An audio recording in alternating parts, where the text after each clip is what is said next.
Hi all, welcome back to my channel. Let's move into the video now. Welcome. Today, we're diving into operator and expressions, a key part of programming that helps us manipulate data and control how our code behaves. This session comes from Unit 2, and it's all about understanding the building blocks that make our programs work smoothly. Let's get started. When we write programs in C, input and output statements are how our code talks to the user. Input means getting data from the user, like numbers or text they type in. Output is the opposite. It's how the program shows information back, usually on the screen. These input and output statements form the basic conversation between us and the program, making it interactive and useful. They're the foundation for any program that needs to exchange information with a user. Here, we see a diagram that breaks down the core components of our topic. It's a visual map, helping us connect the dots between different ideas. As we move forward, this will guide our understanding, showing how each part fits into the bigger picture. Keep this structure in mind, because it's the framework we'll return to again and again. Let's talk about input statements, the way we get data from the keyboard into our programs. The most common functions you'll see are scanf, getchar, and fgets. Today, we're focusing on scanf. It's used to read formatted input, which means you tell it exactly what type of data to expect. The basic syntax looks like this: scanf, followed by a format specifier in quotes, and then the address of the variable where the input will be stored. It's a fundamental tool for interactive programs. Here, we see a simple example of how to read and display a user's age in C. First, we declare an integer variable called age.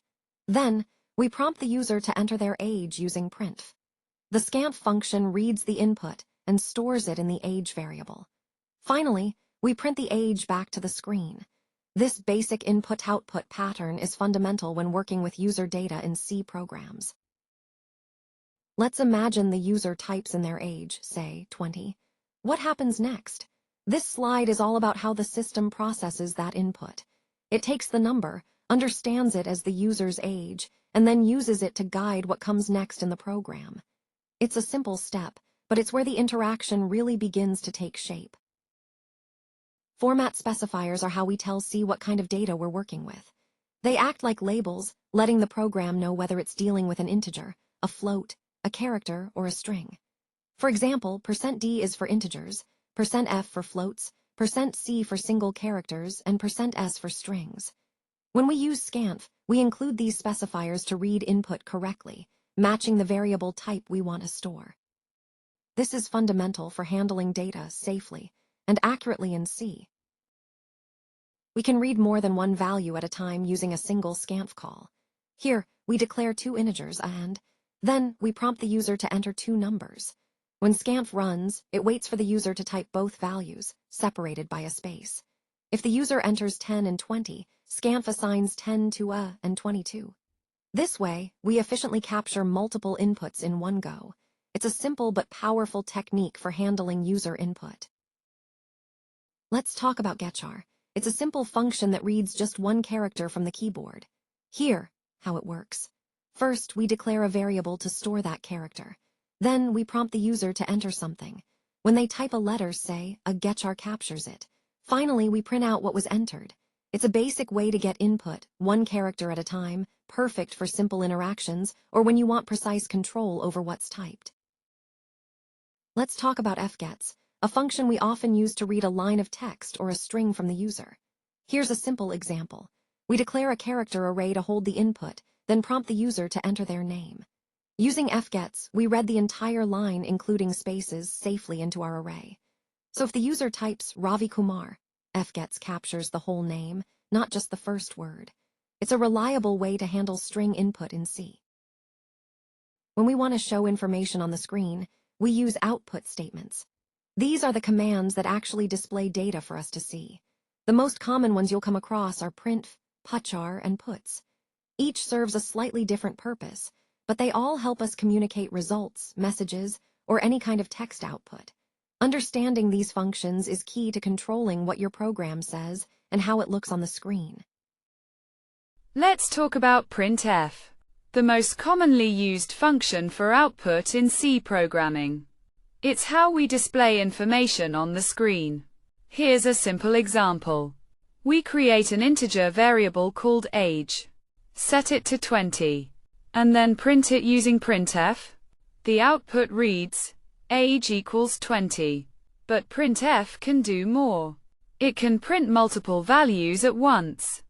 For example, two integers a and b, with values 10 and 20, print together as or equals 10, b equals 20. It's straightforward and powerful. Let's talk about putchar. This function displays just one character at a time. Here, we create a character variable, ch, and assign it the letter A when we call putchar with ch as the argument. It prints out that single character. Just the letter A, it's a simple way to output individual characters, one by one. This function is fundamental when you want precise control over what gets displayed on the screen.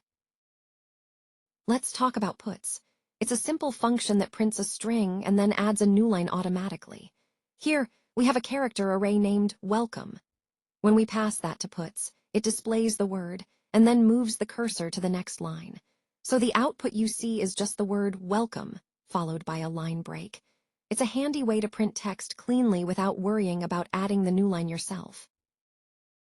Escape sequences are a way to include special characters inside strings, things you can't just type out directly. For example, \n creates a new line, letting your text break where you want it. \t adds a horizontal tab, which helps with spacing. Then there's \b for backspace, and \/ to actually show a backslash. To include quotes inside strings, you use \/ for double quotes and \/ for single quotes. These little codes keep your text clear and precise. Let's look at a couple of simple examples using the print function. First, when we write print with hello \n world, the output prints hello, then moves to a new line and prints world right below it. The \n is what creates that line break. Another example uses a tab character, print with name, \t Ravi, which outputs name, followed by a tab space, then Ravi. These special characters help format text neatly in the output. Here we have a simple C program that adds two numbers. First, it asks the user to enter two integers. Then, it reads those numbers from the input, adds them together, and stores the result. Finally, it prints out the sum. This example shows the basic flow of input, processing, and output, a fundamental pattern in programming that we'll build on as we go. Here, we see a simple example of entering two numbers, 10 and 20. When we add them together, the sum is 30. This slide shows the basic execution of a program that takes input, processes it, and delivers a clear result. It's a straightforward demonstration of how input and output work in practice. Let's talk about how we handle input and output in C. When using scanf, we usually need to pass the address of a variable. That's why we use the ampersand before the variable name. But with printf, we just pass the variable itself. For input, we have scanf for formatted data, getchar for single characters, and fgets for strings or lines. On the output side, printf handles formatted output. Putchar prints one character, and puts outputs a whole string. This slide sums up these key functions. Let's talk about operators in C. An operator is a symbol that tells the compiler to carry out a specific action on one or more operands. For example, in the statement sum equals a plus b, a and b are the operands, the values we're working with. The plus sign is an arithmetic operator, telling the compiler to add those values. And the equals sign is the assignment operator, which stores the result in sum. Operators are the building blocks of expressions in C. Let's talk about arithmetic operators, the basic tools we use to do math in programming. They let us add, subtract, multiply, and divide numbers. There's also the modulus operator, which gives us the remainder after division. These operators are the foundation for all kinds of calculations, from simple sums to complex algorithms. Understanding how they work helps us manipulate data and solve problems efficiently. Here, we're looking at some basic arithmetic operations in C using two integers, 10 and 3. When we add them, the result is 13. Subtracting gives 7. Multiplying gets us 30. Dividing 10 by 3 results in 3, not 3.33, because we're working with integers. The division operator gives the quotient only. The modulo operator, represented by the percent sign, gives the remainder, which in this case is 1. This distinction is key when working with whole numbers. Relational operators help us compare two values and decide their relationship. In C, these comparisons always give us a simple answer, true or false, represented by 1 or 0. For example, we can check if two values are equal, not equal, greater than, or less than each other. We can also test if one value is greater than or equal to, or less than or equal to another. These operators are the foundation for making decisions in our code. Here, we have a simple example showing how comparison works in code. We set it to 10, b to 20, and then print the result of a less than b since 10 is less than 20. The output is 1, which means true. It's important to know the difference between a single equals sign and a double equals sign. One assigns a value, the other compares two values. This distinction is crucial in programming.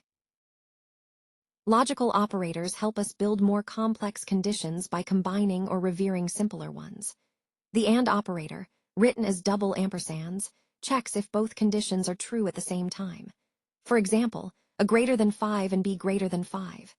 Then there's the NOT operator, which flips a condition's truth value if something is true, not makes it false, and vice versa. These tools are essential for controlling the flow of decisions in our code. Here, we're looking at a simple example of the logical AND operator, the double ampersand.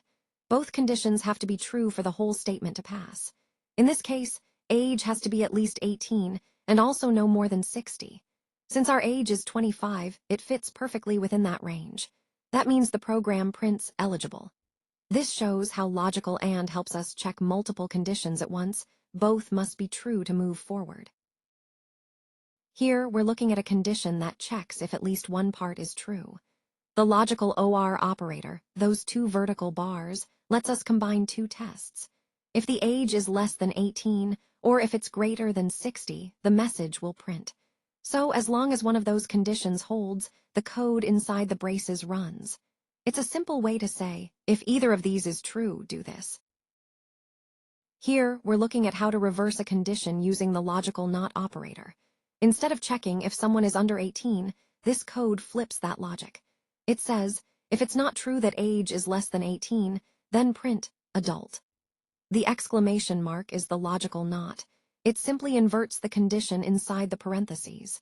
This is a neat way to express the opposite of a test without rewriting the whole condition. Let's talk about increment and decrement operators. They're shortcuts for adding or subtracting one from a variable. When you write a plus plus, it's the same as saying a equals a plus 1. It's a quick way to update values without typing the whole expression. These operators keep your code clean and easy to read, especially when you're working with loops or counters. They're simple but powerful tools in programming. Here, we're looking at the decrement operator, written as a double minus sign after a variable. It's a shorthand way of saying, take the current value of a, then subtract 1 from it. In other words, a is exactly the same as writing a equals a minus 1. It's a quick and clean way to reduce a value by 1, commonly used in loops and counters.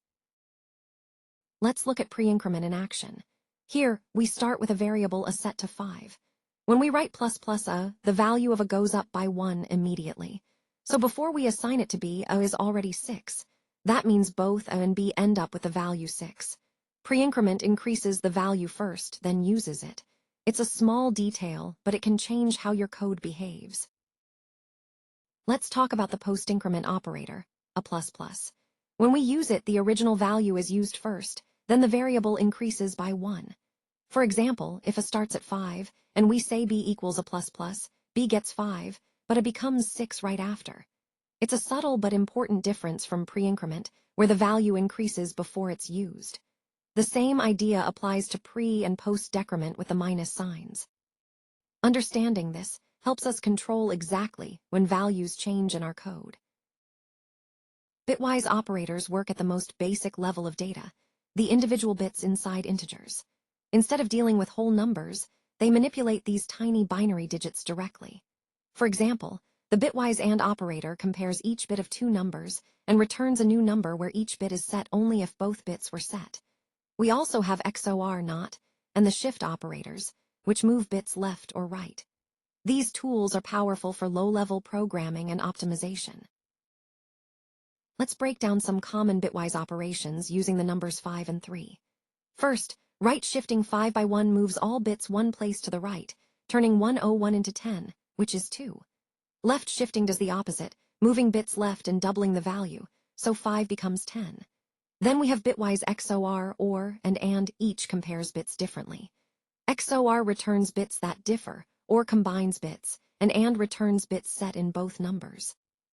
These operations are the building blocks of low-level programming and optimization.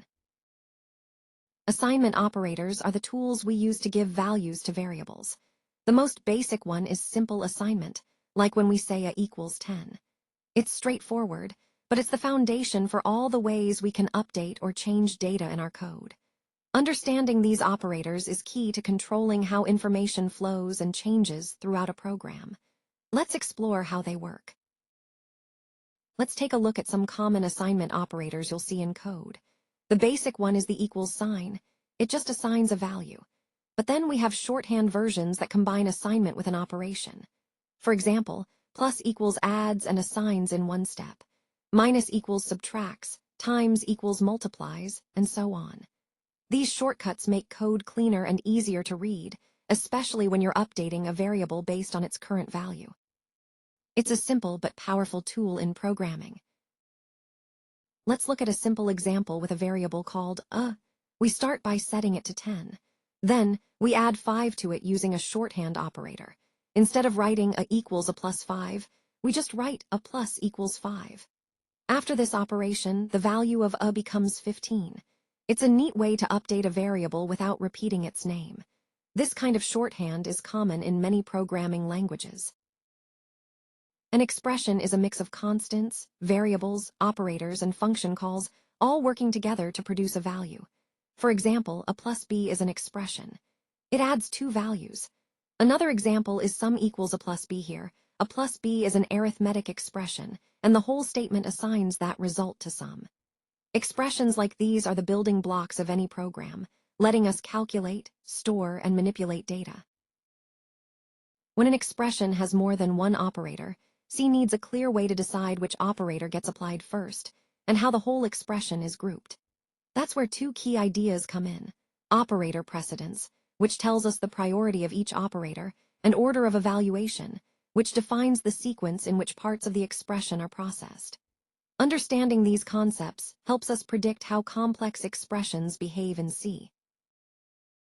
Operator precedence is what tells us which part of an expression gets calculated first. When you have multiple operators, the one with higher precedence groups together before the others. Take this example, 10 plus 5 times 2. There are two operators here, addition and multiplication.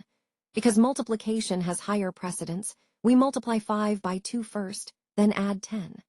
Understanding this helps us predict exactly how expressions will be evaluated every time.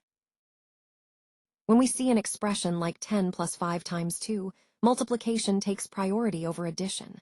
So we don't add 10 and 5 first. Instead, we multiply 5 by 2, which gives us 10. Then, we add that 10 to the original 10, landing on 20. The key point is that the result is 20, not 30, which you'd get if you added first and then multiplied. Understanding this order keeps our calculations accurate every time. A brief transitional moment here as we move between sections of the presentation. Let's continue forward to the next topic, which we'll explore in more depth. Let's talk about operator precedence. The rules that decide which part of an expression gets calculated first. At the top, we have function calls, array access, and member access. Those happen right away. Next come postfix increments and decrements. Then unary operators like negation or bitwise not, multiplication, division, and modulus follow. After that, addition and subtraction. Then relational operators like less than or greater than. Equality checks come next. And finally, bitwise, and wraps up this list. Understanding this order helps us write clearer, more predictable code. Here, we see a table listing some of the operators we use in programming, ranked by their priority. At the top is the bitwise XOR operator, marked with a caret. Then, logical and comes next, followed by the conditional operator, the one that lets us choose between two values based on a condition. Assignment operators, like equals or plus equals, come after that. Finally, the comma operator has the lowest priority, letting us separate expressions in a sequence. Understanding this order helps us predict how expressions are evaluated. Let's look at how precedence works in a simple expression. We have x assigned to 10 plus 20 times 3. According to precedence rules, multiplication happens before addition. So first, we calculate 20 times 3, which gives us 60. Then, we add 10 to 60, resulting in 70. That means equals 70. This example shows how understanding precedence helps us predict the order of operations in code. Let's break down this expression step by step. We start with 10 plus 20 times 3. According to the order of operations, we handle the multiplication first. 20 times 3 equals 60. Then, we add 10 to 60, which gives us 70. This flow shows how following the right sequence in calculations leads us to the correct result, avoiding common mistakes. It's a simple example, but it highlights the importance of order in math. A brief transitional moment here as we move between sections of the presentation. Let's continue forward to the next topic, which we'll explore in more depth. Parentheses are a powerful tool when we want to control the order of operations in an expression. Take this example. Int x equals open parenthesis 10 plus 20 close parenthesis times 3. First, we add 10 and 20 to get 30. Then, we multiply 30 by 3, which gives us 90. Without parentheses, the multiplication happens first, changing the result entirely. So, parentheses have the highest priority. Use them whenever you want your intended grouping to be crystal clear. Let's look at a simple example to understand associativity. We start with the expression 20 minus 5 plus 2. First, we subtract 5 from 20, which gives us 15. Then, we add 2, resulting in 17. So the final value is 17. When operators share the same precedence, like subtraction and addition here, associativity tells us how to group them. Both have left-to-right associativity, so we evaluate from left to right, subtract first, then add. This is key to getting the right answer.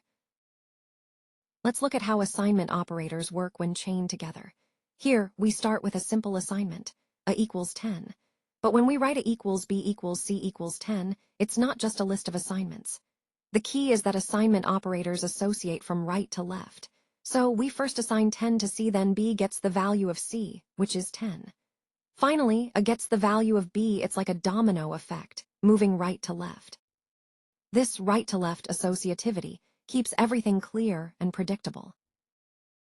Order of evaluation is all about when each part of an expression actually gets processed. It's easy to confuse this with precedence, but they're not the same.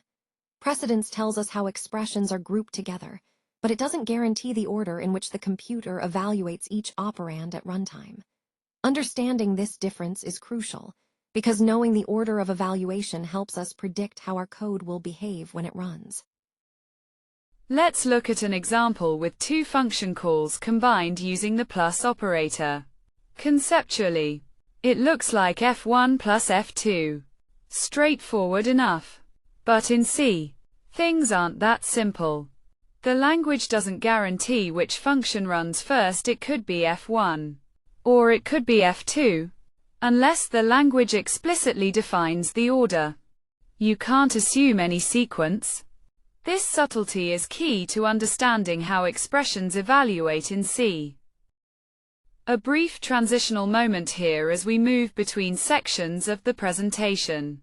Let's continue forward to the next topic, which we'll explore in more depth.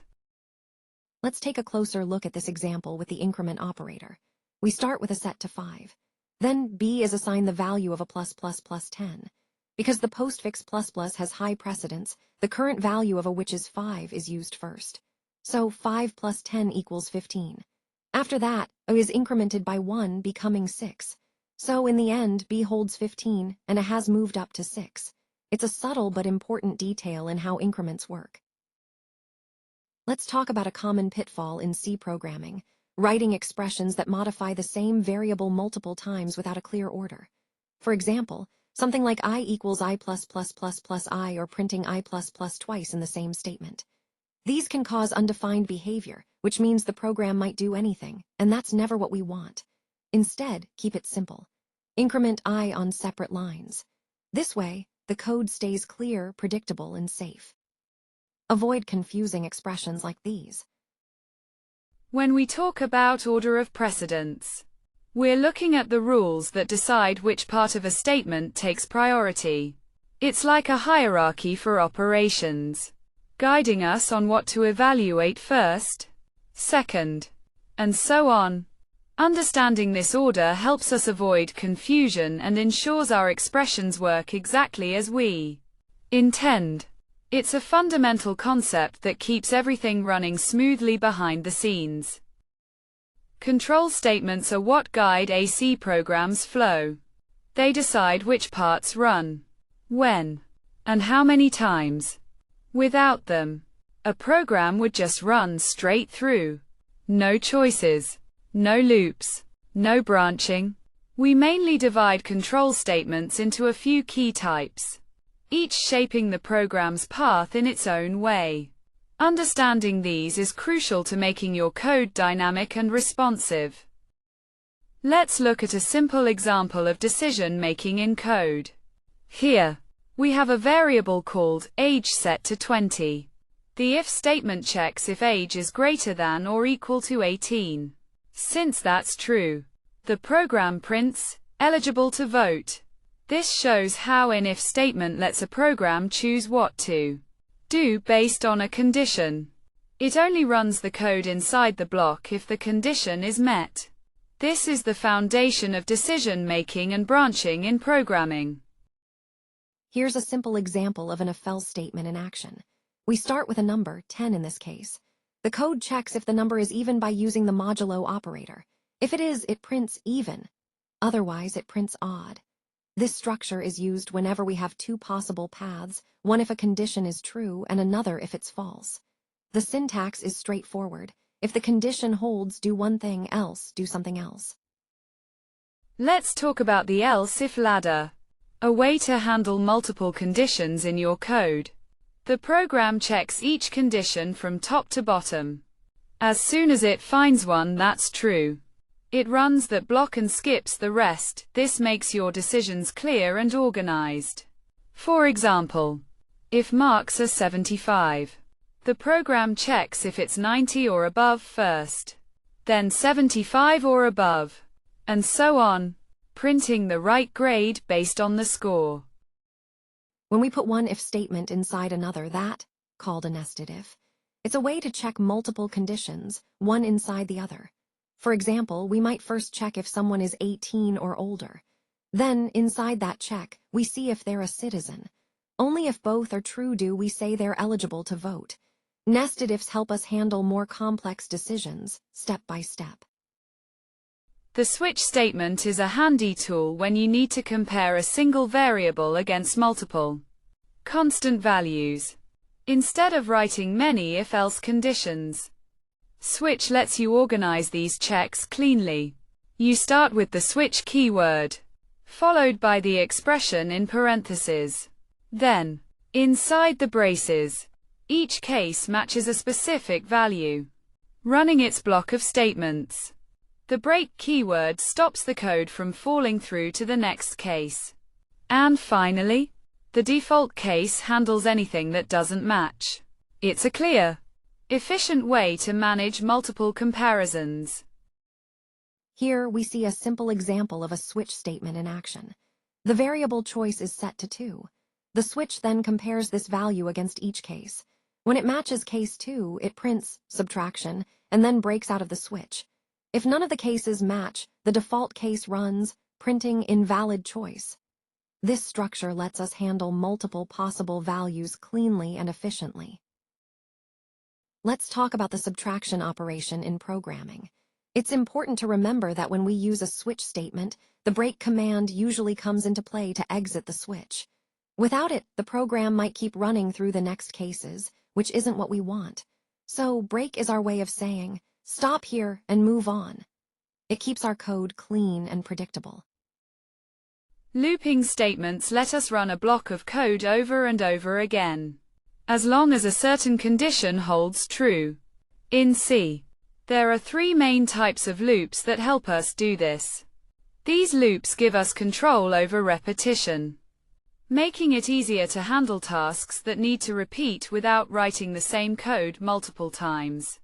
Understanding these loops is key to writing efficient, clean programs. The for loop is a fundamental tool when we know exactly how many times we want to repeat a block of code.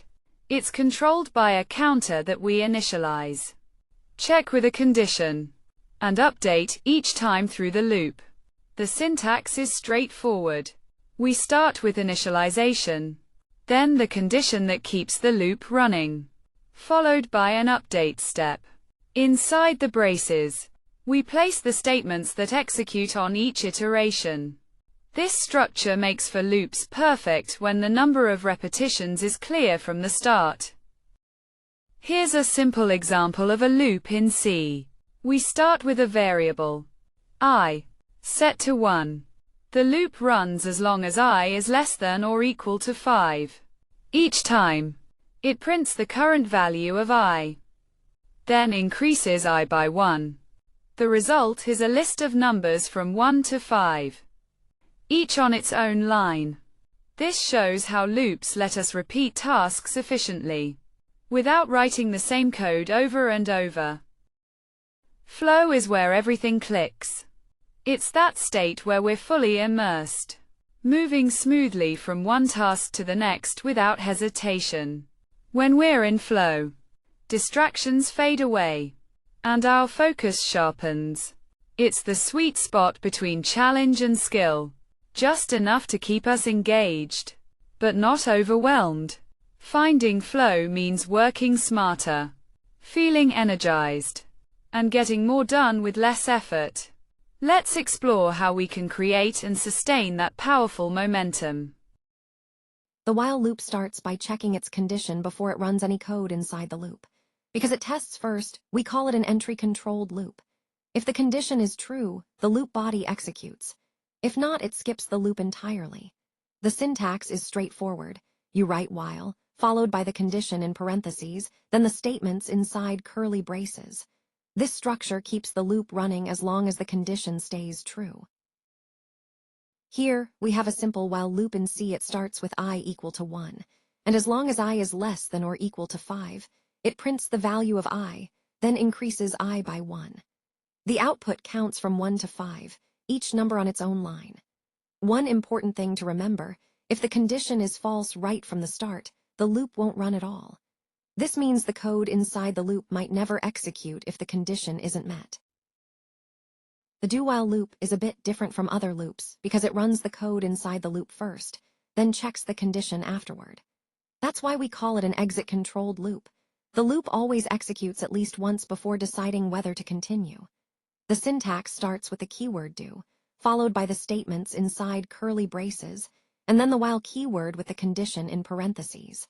This structure ensures the loop body runs before the condition is tested.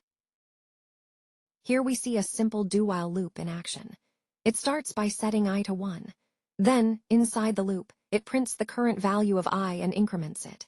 This process repeats while I is less than or equal to 5. Notice the output, numbers 1 through 5, each on its own line. The key point here is that the do-while loop always runs at least once, even if the condition is false right from the start. This makes it unique among loops. Let's break down the differences between for, while, and do-while loops' 3 fundamental ways to repeat actions in programming. Both for and while loops check their condition before running the code inside, so they might not run at all if the condition isn't met. That's why they're called entry-controlled loops. The do-while loop is different. It runs the code first, then checks the condition, guaranteeing at least one execution. Each loop fits different needs, from known counts to condition-based repetition. Let's talk about the break statement.